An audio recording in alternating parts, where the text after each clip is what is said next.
Développement, éducation, lutte contre les disparités, coexistence, le vivre ensemble, les ingrédients nécessaires à la sécurité en Afrique. C'est le challenge que devra relever le continent. Prospérité en toute sécurité. Africa Challenge avec Rima Ruibi. Africa Challenge. Bonjour l'Afrique et bienvenue à Africa Challenge. Le 13 février est une date importante pour la radio algérienne, qui a toujours accompagné le peuple en assurant un service public au fil des années. Une radio qui a toujours accompagné le premier pas de nos artistes sur la scène théâtrale à travers les pièces radiophoniques, comme fut le cas pour l'icône du théâtre Azdine Medjoubi, assassiné par l'hydre terroriste le 13 février 1995, un symbole. Et ce symbole est d'autant plus fort que le 13 février 1960, qui représente une date infâme dans l'histoire du pays. Le 13 février 1960 a explosé à Ergen, dans la région d'Adrar, dans le sud-ouest algérien, la première bombe atomique française, baptisée Gerboise bleue, 5 fois plus que Hiroshima. Afin de commémorer ce triste anniversaire, le Parlement algérien a organisé un colloque sur le thème « Explosion nucléaire en Algérie, un crime contre l'humanité et l'environnement ».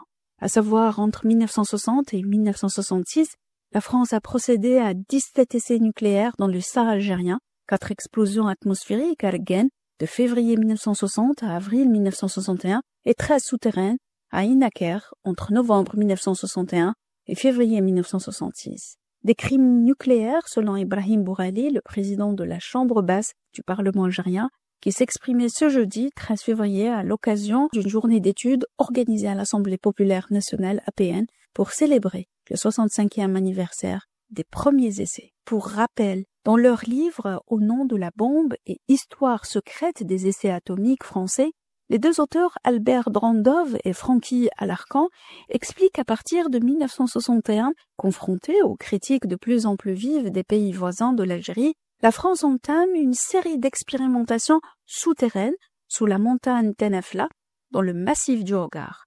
D'apparence moins dangereuse, cette technique devait permettre de contenir toutes les substances radioactives, mais il n'en fut rien. Il y a notamment eu le fameux accident du tir Beryl le 1er mai 1962. Fameux, pourquoi? Car 2 ministres assistent à l'explosion ce jour-là, Pierre Mesmer, ministre des Armées, et Gaston Palfsky, ministre de la Recherche scientifique. Palfsky meurt 22 ans plus tard d'une leucémie qu'il imputa à son irradiation.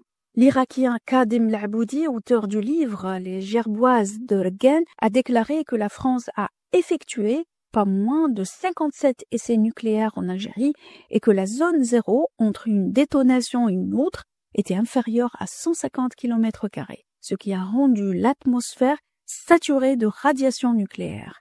La France a poursuivi ses essais et ses recherches nucléaires jusqu'au milieu de l'année 1966, avant de transférer les composantes du programme nucléaire vers ses autres colonies, comme les îles françaises de l'Atlantique et du Pacifique. Les essais nucléaires effectués avant 1962 ont rendu malades au moins 30 000 Algériens, déformations, taux de cancer élevés, un enfer qui dure depuis 65 ans déjà. Aujourd'hui, l'Algérie se retrouve face à un défi écologique qui menaçait et qui menace toute l'Afrique. Et l'Afrique, berceau de l'humanité, doit œuvrer à soutenir l'Algérie pour relever le défi, obliger la France à assumer ses atrocités et nettoyer une fois pour toutes les déchets du colonialisme. À Addis Abeba, le sommet africain de cette année est placé sous le thème « La justice pour les Africains et les personnes d'ascendance africaine par les réparations », un bon début pour mettre le colonialisme, tout le colonialisme, face à ses responsabilités historiques. À bientôt pour une nouvelle chronique et un nouveau challenge.